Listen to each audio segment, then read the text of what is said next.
Good morning, students of class 8. Today I welcome for a new topic of chapter 6, which named as Rural Administration. Today we have learned about new topic which named is Maintenance of Land Record. जैसा हमने पिछले video में देखा था, हमने क्या देखा था कि what was the working of police station and how the police is doing the work. But now today we have learned about maintenance of land records कि हमें हमारे जो lands होते हैं like agriculture field है या कोई भी plot है हमारा, उसके मेंटेनेंस ऑफ रिकॉर्ड्स मतलब उसके ज़रूरी जितने भी जो दस्तावेज होते हैं डॉक्यूमेंट्स होते हैं उनका ध्यान रखना हमारे लिए क्यों इम्पॉर्टेंट है. As you know agriculture is a main occupation in India, so land is of great important to us. It is necessary to know how much land is owned by whom. This information can be obtained from land record. The government collects money from farmers and landowners in the form of taxes. The rate of tax is fixed according to the quality and size of the land owned by the cultivator. So land records have to be maintained. Collection of land revenue and maintenance of land records are important function of the district administration. जैसे हमने अभी पूरे chapter में पिछले chapter 5 में भी हमने यही पढ़ा था कि जो डिफरेंट लेवल्स होते हैं वहाँ पे हमारे जैसे डिस्ट्रिक्ट लेवल थे, ग्राम पंचायत थे, जनपद समिति थी, वो सभी क्या करती है अपने अपने लेवल पे काम करती है. तो इसी तरीके से कि हमें पता है कि हमारी जो इंडिया है यहाँ पे एग्रीकल्चर बहुत होती है और सभी के पास अपने छोटे से लेके बड़े खेत होते हैं, लेकिन सभी लोगों के पास जो लैंड्स हैं उन सभी लैंड्स के डॉक्यूमेंट क्यों इम्पॉर्टेंट है. वो इसलिए इम्पॉर्टेंट है कि अगर मान लीजिए कोई अपनी प्रॉपर्टी अपने लैंड को अपने किसी बच्चे के नाम करना चाहता है, अपनी वाइफ को शेयर करना चाहता है या फिर अपनी प्रॉपर्टी को परचेज या सेल करना चाहता है या गवर्नमेंट से लोन लेना चाहता है या अपने टैक्स को पे आउट करना चाहता है. Measuring land and keeping records is the main work of the Patwari. And you know that कि ये सब जो काम होते हैं डिस्ट्रिक्ट लेवल पे, जो डिस्ट्रिक्ट एडमिनिस्ट्रेशन पे हम बात करते हैं तो ये सब काम कौन करते हैं? पटवारी. यू नो दैट कि जैसे हमने चैप्टर की फर्स्ट वीडियो में देखा था कि जो 2 पर्सन थे मोहन और रघु, उनके बीच में एक लैंड डिस्प्यूट हुआ था. अगर उनके पास, आपको पता है, वो अपने डिस्प्यूट को ईजिली ख़त्म कर सकते थे अगर वो अपने डॉक्यूमेंट्स एक दूसरे को दिखा देते तो, लेकिन उन्होंने नहीं दिखाया because they don't know about them. और इसके लिए उन्होंने एक बहुत हीटेड आर्ग्यूमेंट की, इसमें मोहन की बहुत पिटाई भी हुई. सो कि अगर हम बात करते हैं कि डिस्ट्रिक्ट एडमिनिस्ट्रेशन पे ये जो मेजरिंग लैंड मतलब ज़मीन को नापने का काम कौन करते हैं? Patwari. The patwari is known by different names in different states in some village. Such officers are called lekhpal in the Kannauj और कर्मचारी और village officer etcetera. And student, जो ये पटवारी होता है इसको हमारे इंडिया में अलग अलग नाम से जाना जाता है. कहीं पे इन्हें लेखपाल कहा जाता है, कहीं पे कनौज और कहीं पे कर्मचारी और कहीं पे विलेज ऑफिसर भी कहा जाता है. We will refer to this officer as a patwari. Each patwari is responsible for a group of village. And you know that ये जो पर्सन होते हैं पटवारी किसके लिए रिस्पॉन्सिबल है? अपने काम को पूरा करने के लिए, अबाउट द विलेज. उसका सिर्फ काम क्या है पटवारी का? एक पटवारी का काम सिर्फ यही है कि गाँव में जितनी भी ज़मीनें हैं उन ज़मीनें किसकी हैं और इसके अलावा वो कितनी बड़ी हैं, कितनी छोटी है, किसी ने उस पर इलीगली अपना कोई अटैक तो नहीं कर रखा. इन्हीं सब का रिकॉर्ड कौन रखते हैं? स्टूडेंट, पटवारी रखते हैं. The map and the corresponding detail from the register on the next page are small part of records kept by patwari. और इन सब चीज़ों के बारे में जो डिटेल्स होते हैं पटवारी अपने पास एक रजिस्टर रखते हैं, एक डायरी टाइप. उसके अंदर वो सारे मेंशन रखते हैं कि how much hectares of the area and उसके अलावा who is the owner of the land and what is the rented of it and उसकी कितनी कॉपीज़ हैं and all the thing. The patwari usually always has a ways of measuring agriculture field. In some places a long chain is used. और इसके लिए जो पटवारी होते हैं जो ज़मीन को मेज़र करने के लिए वो जो चैन होती है उसका भी यूज़ करते हैं. पटवारी would have measured both Mohan's and Raghu field and compared them with the measurement on the map. अगर मोहन एंड रघु फाइट करने के बजाय अगर पटवारी को अपने पास बुलाते तो क्या करता पटवारी? उनके लाइन को मेज़र करता, उनके डॉक्यूमेंट को चेक करता और उन्हें बता देता कि who is right and who is wrong. If they did not mention, it would be clear that the boundary of the field has been changed. और अगर कुछ भी चेंज होता है तो वो उन्हें बता देते हैं. Okay, the patwari is also responsible for organizing the collection of land, providing information to the government about the crops grown in that area. This is done from the records that are kept. This is why that is important for the patwari is regularly update these. Farmers may change the crops grow on the field or someday may dig well somewhere. Student this is a picture of a patwari's book के जो पटवारी होते हैं अपने पास में इस type का एक diary रखते हैं जिसपे वो सारी चीज़ें मेंशन करते हैं like area and hectares, name of owner, whose father, whose husband and all. इसमें देखिए आप सारी डिटेल्स हैं।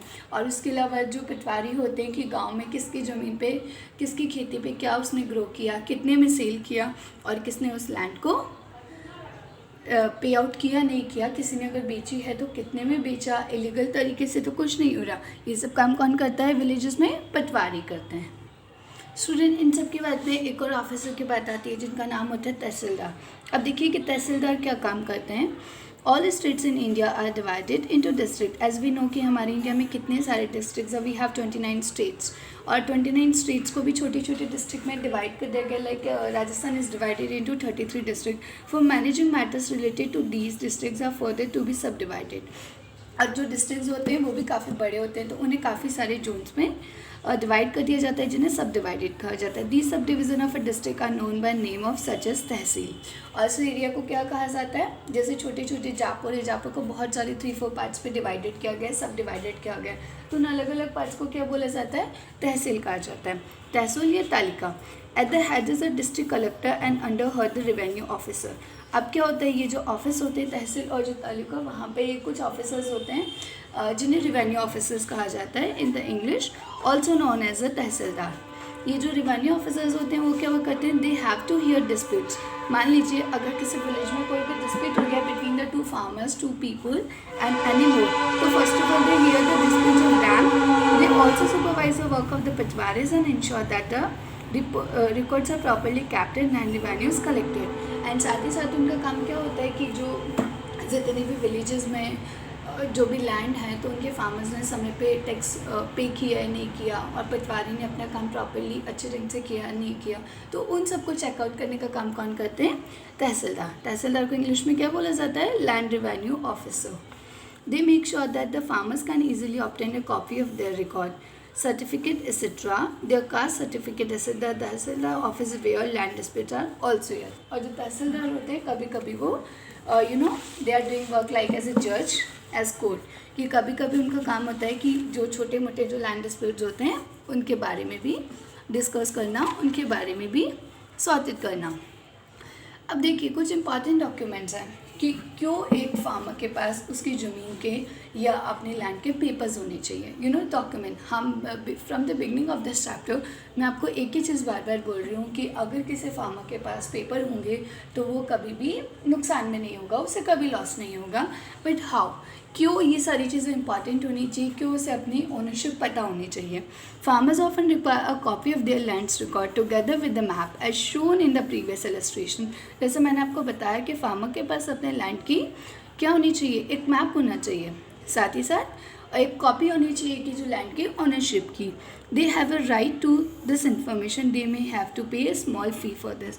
और इसके लिए उन्हें क्या होता है कि तहसील में या तालुका में जाके कुछ पेपर्स बनवाने होते हैं। अगर किसी के पास नहीं होता है तो वो अपने पेपर्स को प्रिपेयर करवा लेते हैं। After that however this information is not easily made available and farmers sometimes have to face many problems to get it. In some state, records are now being computerized and also kept at the panchayat office so that they are more easily available and regularly updated. Students, कभी कभी क्या होता है, जो farmers होते हैं कि उन्हें अपने इन खेत के जो मैप्स होते हैं और जो रिकॉर्ड्स होते हैं उनकी ज़रूरत पड़ती है, लेकिन इसके लिए उनको कभी कभी कुछ फ़ी भी पे करना पड़ता है। किसानों को इनके जो पेपर्स की जो कॉपी होती है, जेरोक्स, वो भी होती है। हालांकि कई बार उनको ये रिकॉर्ड आसानी से नहीं मिलते। लोगों को इन रिकॉर्ड्स को हासिल करने के लिए कई बार बहुत सारी मुश्किलों का सामना भी करना पड़ता है। लाइक कई राज्यों में तो अगर हम इंडिया के बहुत सारे स्टेट्स हैं जो काफ़ी मॉडर्न हो चुके हैं, वहाँ तो कंप्यूटर से भी आजकल ऑनलाइन से वर्क हो जाता है, लेकिन कहीं कहीं पे जो पंचायत ऑफिसर्स होते हैं वहाँ पे रख दिए जाते हैं। तो आपको क्या लगता है कि किसान को इन सब रिकॉर्ड्स की ज़रूरत कब होगी?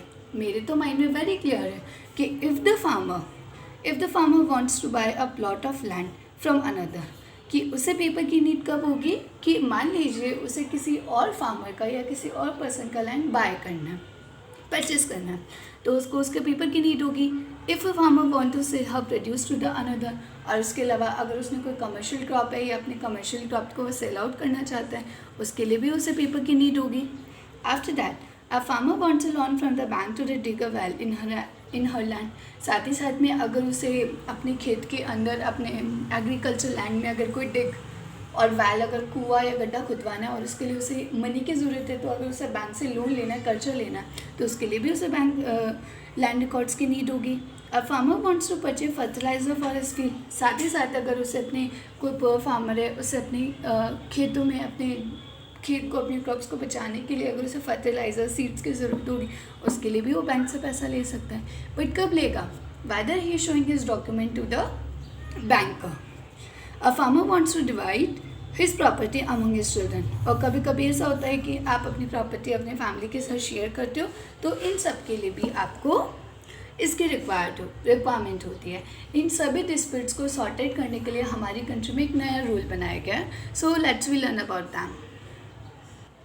सो the new law is that Hindu succession amendment act 2005। इसको क्या बोला जाता है? हिंदू अधिनियम धारा 2005। क्योंकि ये जो लॉ है कब बनाया गया?